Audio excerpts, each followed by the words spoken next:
wala eh. Kasi MRI, yan lang ang Okay. isa. Okay, at least maganda yung ano. Tigil yung dito. Lingo ka nga ron. Kabila dito.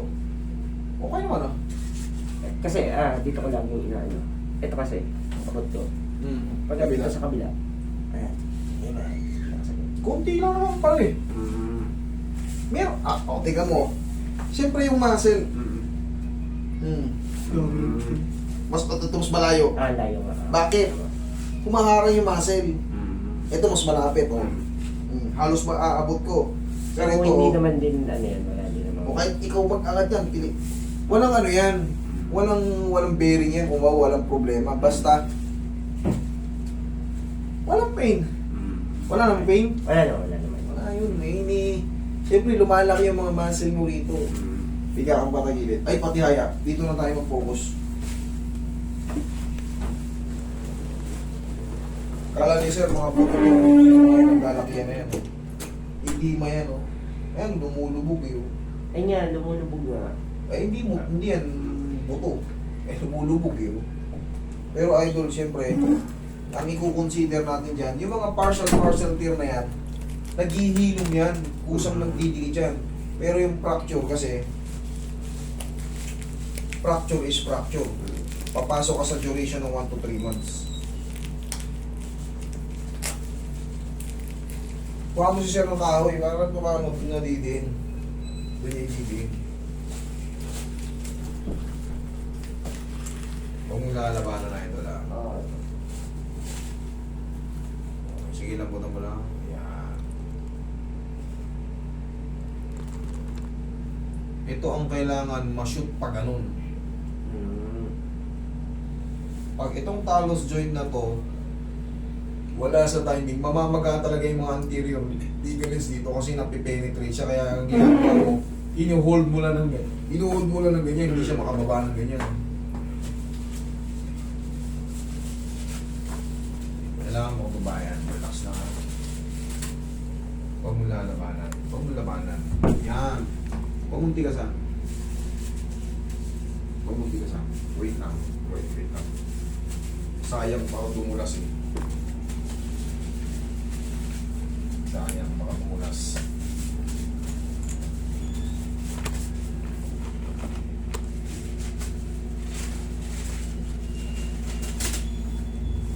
Lambutan mo lang.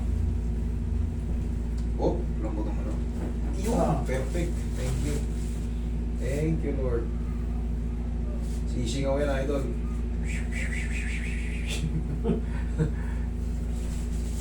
Ayos na to, idol. Last na to.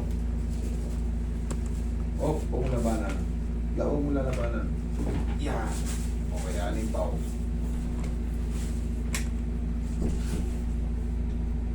Kahit pa paano. Anong kailangan yan, Master? Cold or hot? Pau! Pau ang lalagay. Pau lang. Tapos itong lalagay kong bandage, tatanggalin mo lang to sa gabi ha, para matutulog ka. Okay.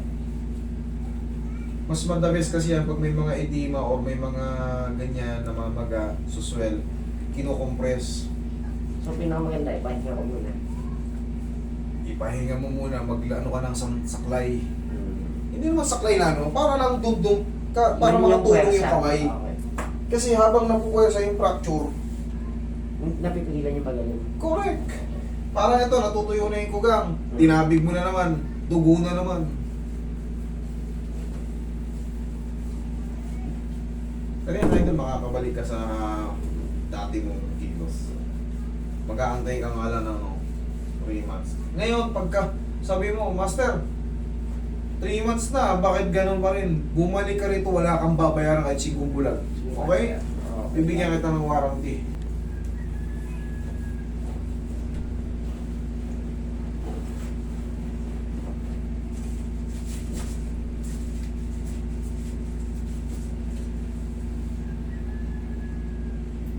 Huwag mo matigas yung daliri mo. Yan. Nasasaktan ka ba pag hindi nakatigas? Hindi naman. Oo, nakatigas palagi. Malakas yung pagkakatapilok ng ganito na partial and full thickness tear. Pero yun, hindi ako natakot nung gumagaling po yun. Ang nakakaano dyan, yung fracture. Kasi yung fracture, matagal ang paghilom. Yung mga ligaments, may mga automatic tayong blood vessel na mag-ano dyan. Maghihilaw. O, sige nga, testing mo.